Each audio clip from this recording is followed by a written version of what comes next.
hey, life's tough. We get it. That's why we want to help. So that means over the next hour, this service, we absolutely believe that there's going to be something that you can take away that's going to help you this week. And guess what? It doesn't matter where you are in the faith spectrum. And get this, you don't even have to be a Christian to be able to get something out of this, because we believe that Jesus can help you make life better. More importantly, he can make you better at life. And Jesus is the sort of guy that doesn't need you to have a whole heap of faith. He just says, follow him anyway. And guess what? This stuff's for free. Stick with us. The service is about to start. Most of all, we're praying you're going to get something out of this morning.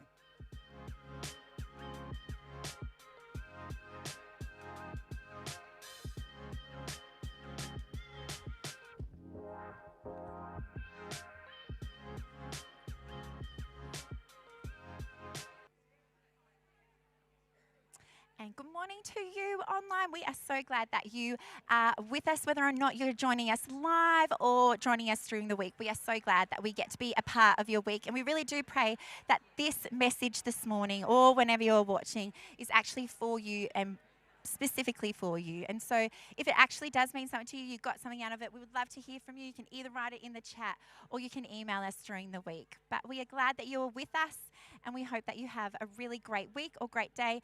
And our online hosts are right there right now. So if you've got any questions or wondering how you can get involved at church, we would love to be able to hear from you. We hope you have a great week.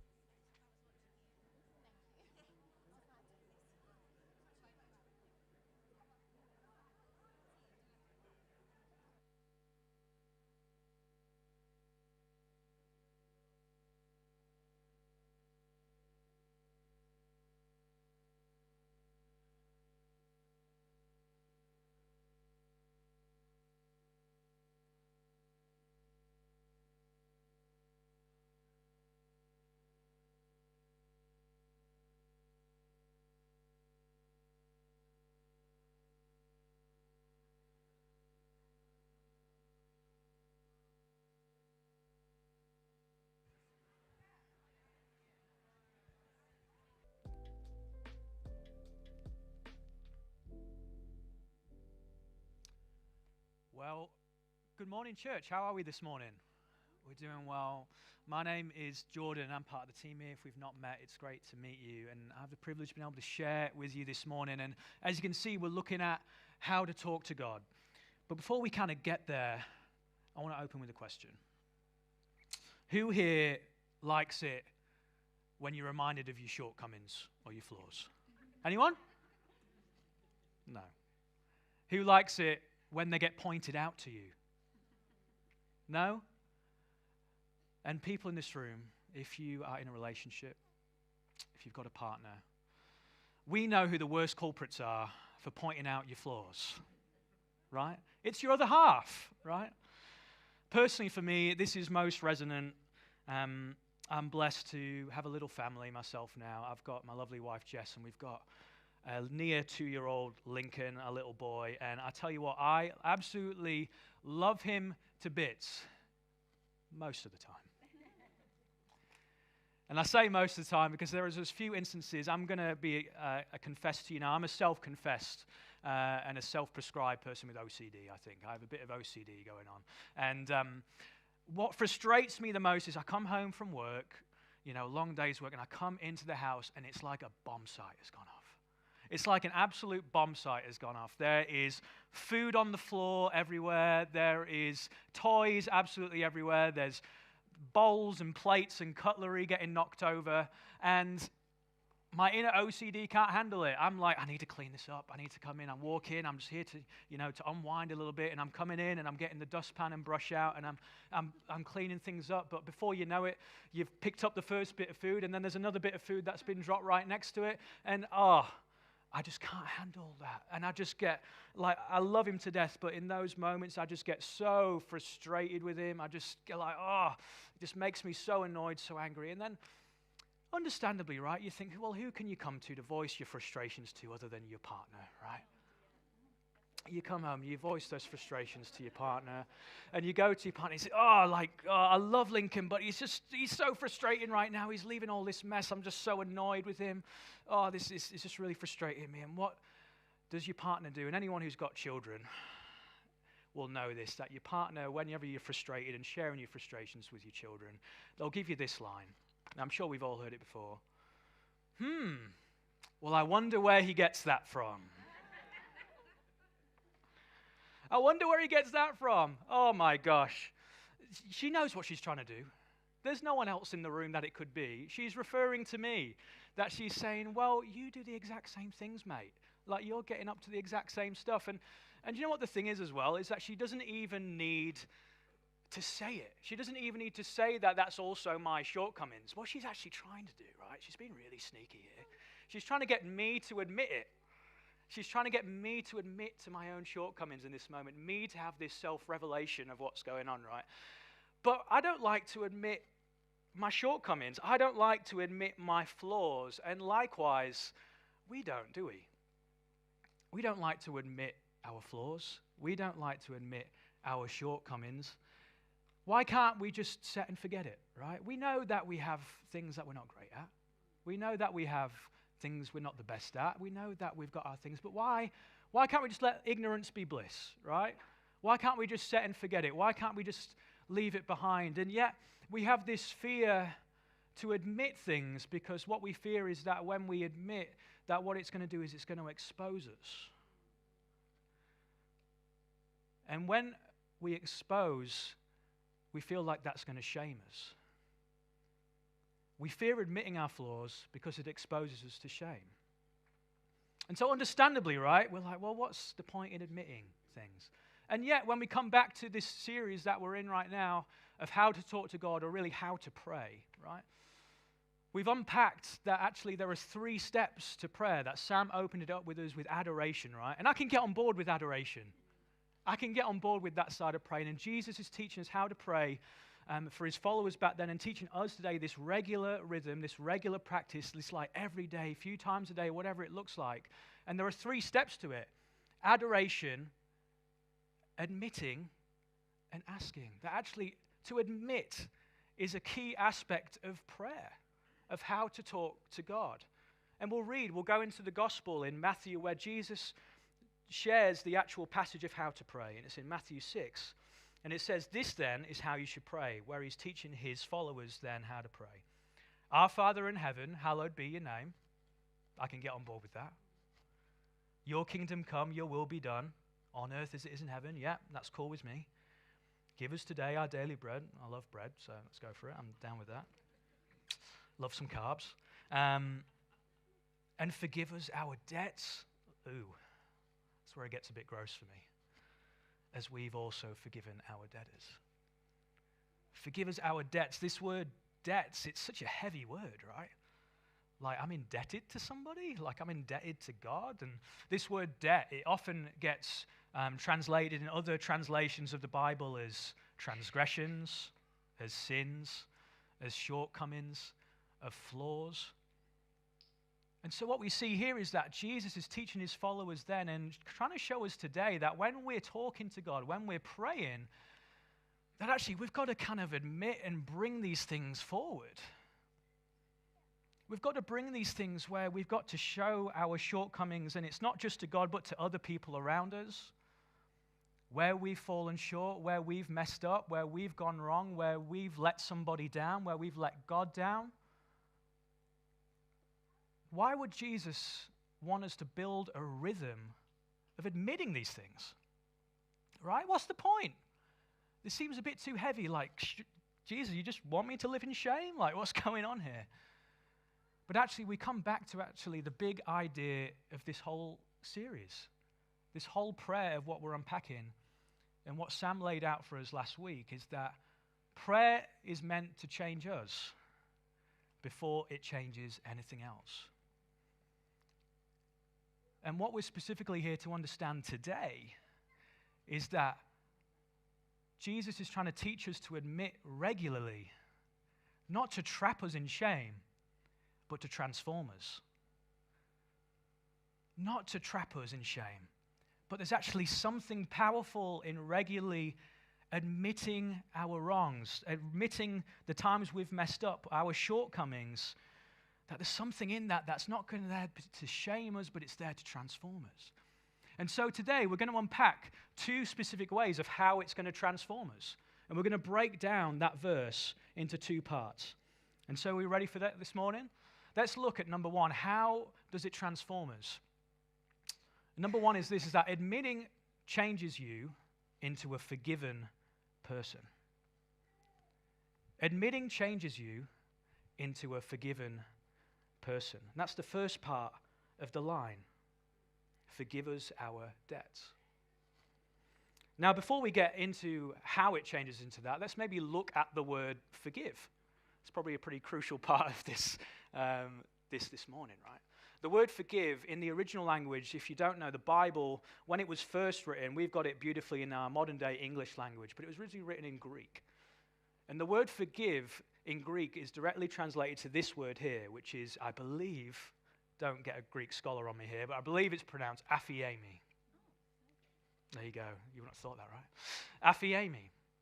And this word aphiemi, which translates to the word forgive that we've got in this passage, forgive us our debts, it directly means this. It means to release. It means to let go. It means to free from. And what's really interesting actually about this word forgive is that in its original context, and most commonly actually throughout the Bible, which we're reading now, is that it was used in a financial and economical setting. That this word forgive was actually used in contrast with debt. That the word forgive actually really meant, I'm here to release someone from a debt obligation that they have to me. That someone owes me something, someone owes me money, or someone owes me some property, or owes me, I don't know, back then a cow or something like that. And what the word forgive means is actually I choose to release someone from that debt. And now you may be going, well, how does that work today? Because the word forgive isn't a financial word today, but it really is. It really is a financial word. Because think about it, right?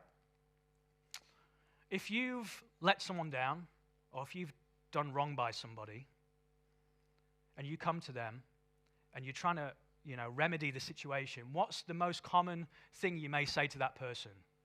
How can I make it up to you? How can I make it up to you? That even though maybe on the surface you think there's not a debt there, but in essence, when we've wronged somebody or when we've let someone down, that by ourselves we've actually incurred and placed the debt on ourselves. That line of how can I make it up to you is essentially us saying, how can I pay you back? That as I've wronged someone, as I've let someone down, I've incurred a relational or a moral debt against someone. And our usual response is, how can I make it up to you? And so as we can see on the screen, so what forgiveness really is this. That forgiveness is choosing to release someone from the need to make it up to you. It's choosing to release someone from the need to make it up to you when they've wronged you. And so as we move into how does that apply into admitting, right? Because the reality is that we feel the weight of having to make it up to either someone around us, or maybe if you're a follower of Jesus, we feel the weight of having to make it up to God a lot of the time. That we know, as we've already said, there is no real such thing as ignorance is bliss. We know when we've kind of not adhered to the moral codes of life. We know when we've kind of done things wrong, where we could have talked to that person better, or we could have done that a bit better, or we know, right, our shortcomings. And what we naturally do, and our natural urges to do this, is that we come to God and we say, how can I make it up to you? We've placed that debt on ourselves of how can I make it up to you? And whether you know it or not, right, and the beauty of God is that through Jesus, he sent his son to die and rise again to basically say to us that, hey, even though you've wronged me, even though that there's a debt here, I choose to release you from having to make it up to me. That's what forgiveness is. That's what God's forgiveness for us is God saying, I choose to release you from having to make it up to me. And as Christians, right, if you're a Christian here, you probably know that already. Like, that's probably why you're a Christian, is that you know that you've got this forgiveness. And yet,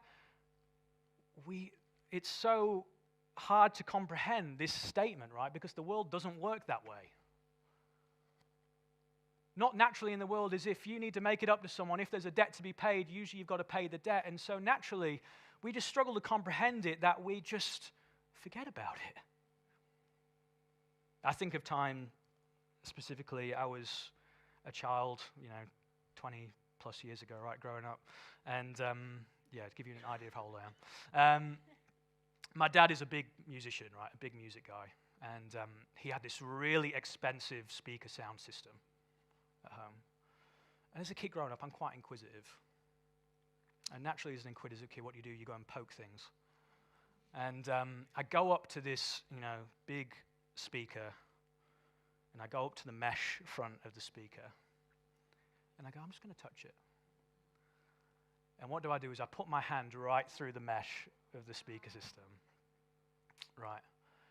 Absolutely ruin it. This thing's worth thousands of dollars, right? Thousands of dollars. I'm just a kid. My dad comes home from work, and I'm absolutely devastated, right? I'm in bits. And, and my dad comes up to me and he says, "Who did this?" And of course, I'm the only other one in the house. Just my mom hasn't done it, right? And I go, "Oh, Dad, I'm so sorry. Like, how can I make it up to you, right?" In my head, I'm like, "Oh, I can work out maybe some pocket money here or however it's going to work there." And my dad goes, "No, don't. It's okay, son. Don't worry about it. It's okay." Actually, in that moment, my dad released me from a debt, right? But my young mind was like, what? How can I comprehend this? Surely he's going to want something. Surely he's going to want something back, right? And so I start thinking, okay, well, I'm going to, I'll pull out the vacuum cleaner and I'll do the vacuum in, and I'll go wash the dishes or something like that. But I'm still a kid. I wash the dishes wrong, and I probably drop a plate on the floor and smash a plate. And I'm just making the situation worse. I can't remedy the situation, and I get to a point where I'm stressing myself out. I'm making myself so anxious. I'm working myself up because I'm like, I need to make it up to my dad, but I just can't do it. And it actually takes again, my dad sees this stress befalling me, and he comes up to me again and says, "Son, what's up?" And I go, "Dad, again, I'm just so sorry that I broke the speaker system." And again, my dad just goes, "Son, you don't need to do anything.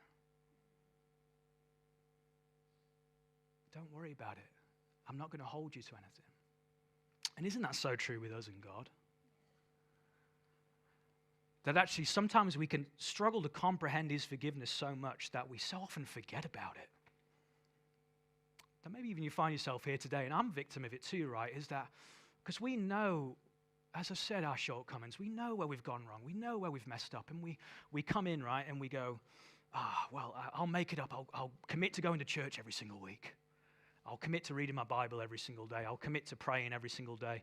I'll commit to doing this. I'll commit to giving some more money. But inevitably, you miss a week of church. You forget to read your Bible one time. And when you start putting this weight of expectation on yourself that I want to try and earn it back, God. I want to try and make it up to you, but I just can't. And sometimes actually then the power of admitting is that it reminds us of the forgiveness we've received. It reminds us of the release that we've got. And if we could actually reframe the first point, is that admitting doesn't just change you to a forgiven person, it changes you into knowing you're a forgiven person. That you've already been forgiven. And what admitting does is it reminds you to remembering and knowing that you're a forgiven person. And when you finally know that, there's such a freedom and a joy that comes with that. In Psalm 32, it says this: "Blessed is the one whose transgressions are forgiven, whose sin the Lord does not count against them." That word blessed, it directly translates with the word happy. Happy is the one who knows that they're forgiven. And so ultimately, why Jesus teaches us his regular rhythm is because we so easily forget that we're forgiven, that we need regular reminders, that as we admit, we're regularly reminded of what we've received in forgiveness. And this is the truth, that when you understand you need to be released, and that you've been released, that's when you truly begin to live released. That's the power of admitting in prayer. But there's more to it. Because point 2, and this is the really challenging one, and the one that gets me still even to this day, is that what admitting does is admitting changes you into a forgiving person. Oh, here's a toughie. Admitting changes you into a forgiving person, because there's a second layer to this. It's not just forgive us our debts, it's also forgive us our debts as we have forgiven our debtors. That's such a challenge, right? That actually Jesus kind of doubles down on this straight after this prayer he says, and he doubles down on this part, and he says basically this, is that if you forgive others, God will forgive you. If you don't, he won't. That's heavy. That's a challenge, right? What Jesus is trying to show us is that there's such an interchangeable, reciprocal nature between knowing that you're forgiven to then being able to forgive someone else. And he explains this a bit more a few chapters later. He talks about this parable, which is like a story of an unmerciful servant. And basically what he says is this, is he tells a story of a servant who comes to his master and he owes $1 gazillion, right, to his master. There's no way he can pay back the debt. And the master says, don't worry, I'll release you from that debt. I've let go of that. But what then the servant does is then there's someone who owes him a few $100s. And he goes to that person and goes, you've got to pay me back right now. You've got to owe me. You've got to give me this right now. And he throws that person in prison. And so what the master does is he comes back and goes, what the heck are you doing? Did you not remember I just forgave you $1 gazillion and you're getting worked up over this guy owing you a few $100s? And that's kind of the story in a nutshell, right? What's he trying to say, and how does it apply to this? Is he's trying to say this, is that basically forgiven people forgive people. Forgiven people forgive people. And how does that work? And how does admission come into this? Because what admission does is it humbles you.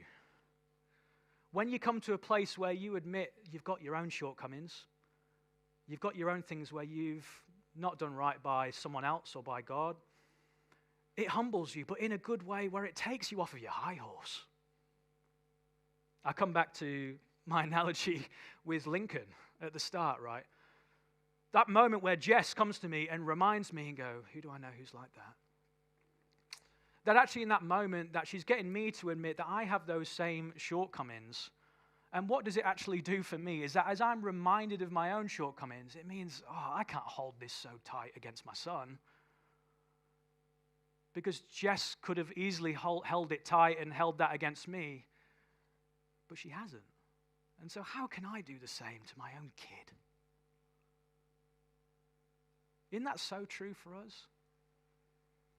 When someone cuts you off on the highway and you're ready to go bang your horn against them. But then sometimes when you remind yourself and go, well, I cut someone else off a couple of weeks ago and no one beeped at me when I did that. Or maybe when someone's betrayed you or let you down and you have everything within you that wants to go, I just want to hold that against you, right? But then you go, well, someone else forgave me for that one time. Maybe I shouldn't hold things so tight. God's forgiven me for so much, right? Maybe I shouldn't hold things so tight myself. If God's prepared to let go of things for me, how can I hold on tight? And how do I let go of things for other people? And why do we do that? And why does God and why does Jesus want us to forgive people? Because ultimately, what forgiveness is it's the glue to repairing and reconciling relationships. Forgiveness is the glue to reconciling relationships. That we live in a world of broken relationships, and often the thing that's holding it from and keeping it broken is unforgiveness, and the thing that will bring it back together is forgiveness. In a very trivial case, but think about it with my son, with Lincoln. If I'm holding that resentment, not quite resentment, it's quite extreme, but let's say I'm holding that frustration and that annoyance with him, right, over leaving food on the floor, and I hold that within myself and I can't let go of that, that's going to impact my relationship with Lincoln. He's only not even 2, but I've known those moments he can feel that. Likewise, how we feel the weight, that we can project that weight onto other people. And that keeps relationships apart. And what Jesus is saying is that we need to live in a world where relationships, where possible, can be reconciled back to each other, and forgiveness, being able to let go of this moral relational debt that people feel themselves and that we subconsciously hold to people, that brings that back together. Now here comes the but, because there's always a but. But what if someone doesn't feel guilty? What if someone keeps wronging me again and again and again and again and again? What if someone's not safe for me to be reconciled in relationship with them? It's a big one, right? And the thing is that Jesus, one of Jesus' main followers, pretty much asked this same question. Peter, literally the person who founded the church that we know today, he asked this same question. He said, well, surely, Jesus, there's got to be a limit on the amount I can forgive people, right? And Peter said, well, surely like 7 times? It sounds about enough, right? And understandably, with those questions, we may think, right, that's fair. But Jesus pretty much says, no, forgiveness is unlimited. Oh my gosh, that's a challenge. He actually uses the phrase, you forgive 70 times, 7 times, which is basically a saying for an infinite number of times. Now, is Jesus saying that you need to be reconciled into relationship with someone who's unsafe? No, he's not saying that. Is he saying that you need to become buddy-buddy with someone who keeps wronging you again and again and again? No, he's not saying that. What actually we're going to understand is that forgiveness, and why Jesus wants it to be unlimited, is that forgiveness often is there to first free you before it frees someone else. Because what unforgiveness does in your heart is that it leads to resentment, it leads to bitterness, it leads to a grudge, it leads to you because you're expecting some kind of payment back which someone's never going to properly fulfill, that you're never going to get back what you really think that you're owed. And it leads to bitterness and resentment and a grudge and wanting comeuppance, and that just holds you. It brings anxiety, it brings stress upon you. There's actually a well-known saying that unforgiveness is like drinking poison and waiting for the other person to die. And this is actually proven in our own physiology. In our makeup, that unforgiveness actually affects us physically. There was a study done 10 years ago which says this. If we go to the next slide. That recent research shows that unforgiveness can also negatively impact our physical health. It increases our physiological stress responses, such as heightened heart rate and blood pressure, which can lead to long-term health problems. And it can also contribute to depression and interfere with sleep. Isn't that profound? That actually when you hold someone to pay something back that they're never going to properly fulfill, or maybe they don't want to fulfill, it leads to all this anxiety and this weight and this hurt upon yourself. I can relate to that. My dad is a senior minister. Just retired, actually. He's a senior minister of a church. Had been there for 20 years. And in the last few years of his term and his time there, he was constantly getting harassed and berated by a particular individual who used to be a congregant at the church, would post things of defamation on social media, would stalk him. Even after my dad finished up as the senior minister of the church and moved into a secular job, managed to find out where his secular job was and put in a complaint against him.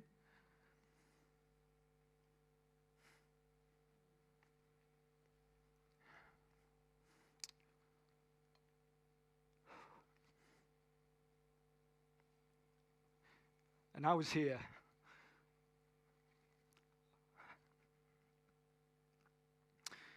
On the other side of the world, having to see that, having to see the pain that caused my dad and my mum, the sleepless nights, the stress, the pain. And I tell you what, there was a lot of unforgiveness from me to him there. And reality, like we said, was I'm never going to be in a position, I don't want to be reconciled in relationship with that person. I'm not even proximate to that person. I'm on the other side of the world, right? And yet what I had to learn was that I found that myself as I was harboring this unforgiveness, as I was harboring this resentment, this bitterness towards this person, this desire for them to get their just desserts that they were never going to fulfill because they didn't even acknowledge it, right? They were still doing it. That I was never going to get the payment that I thought I deserved. And what it led to was me having sleepless nights, me dealing with anxiety, me dealing with stress. And actually the power of me wasn't to forget about it, right? As you can see right now, forgiveness isn't forgetting what happened. Forgiveness isn't not acknowledging that it hurts. As you can probably see from me right now, it hurts. But what forgiveness for me in that moment was going, God, if you can let go for me, then I can let go of needing that payment from him. But it takes time too. Because you say it once, and you give that to God once, and then you find out the next day that he's posted something else on social media. And then you've got to go again, and you've got to give it to God again. Because forgiveness isn't easy. And it's not meant to be easy. And knowing that you're forgiven isn't easy. And it's not meant to be easy. And that's why Jesus, through the power of regular admission in prayer, he teaches us that it's a rhythm. It's a regular, ongoing rhythm to life. And so as we close today, let's look at 3 steps. How do we admit well? How do we apply this into our prayer life with God? And I think there are 3 steps into how we do it. Number 1 is this. Remind. How we admit well is that we first remind. And we come usually with something like this. God, would you remind me of the ways I've fallen short today? For me personally, I do this before I go to bed each night. God, would you remind me of ways I've fallen short today? I take a moment to confess them now. That literally is the admission piece, right? Number 2 is this. Receive. God, I thank you that as I've confessed, that you've already released me from my debt. I receive your forgiveness now. That actually, as we've said, that when we can be reminded and we admit those things, that we have the opportunity to receive again that reminder that we've been forgiven. That God's let go of it for us. And then finally this. Release. God, bring to mind someone I'm holding bitterness, resentment, or a grudge toward, and help me to let go and forgive them as you've forgiven me. Those are the 3 steps to admitting well. Remind, receive, and release. And as we take those things of admitting well, that actually the power of admission is ultimately this. Jesus' rhythm of admitting in prayer, it helps you to live free. And it helps you to learn to let go. Either for others, or maybe you just need to let go for yourself. Why don't we pray this morning? Jesus, we just thank you that you've built into life and how we communicate with you, God, this regular pattern of admission. Not for the sake of bringing us to shame or to self-deprecation, Lord, but for the sake of bringing us to know that we are forgiven, to know that you've let go of so much for us, to know that others have let go of things for us, and that in turn, Lord, that you help us to let go of things we hold over other people. Or maybe, Lord, we just need to let go of some resentment that we're holding ourselves. So this morning, as we join together and we maybe pray that prayer right now, Lord, remind us where we've fallen short, either today or through this week. Not for us to sit or to dwell in that, Lord, but we bring it to you now. Because as we're reminded of that, Lord, we know that you've forgiven us, that you've already let go of any weight, of any wrongdoing we've done. And we receive your forgiveness now. Let us know that we're forgiven. Maybe it's the first time in a while that we've ever really comprehended that properly. And finally, Lord, bring to mind anyone we may be holding bitterness towards. Bring to mind anyone maybe we're struggling to let go of things when they've wronged us. Help us to let go, either to start the journey to reconcile in relationship, or if that's not possible, Lord, help us to let go for our own sake, so that we don't harbor resentment and live in that pain of bitterness. We give that to you now in your name. Amen. But you can't take it. You hit a wall, so jaded. Who is the God that you've been chasing?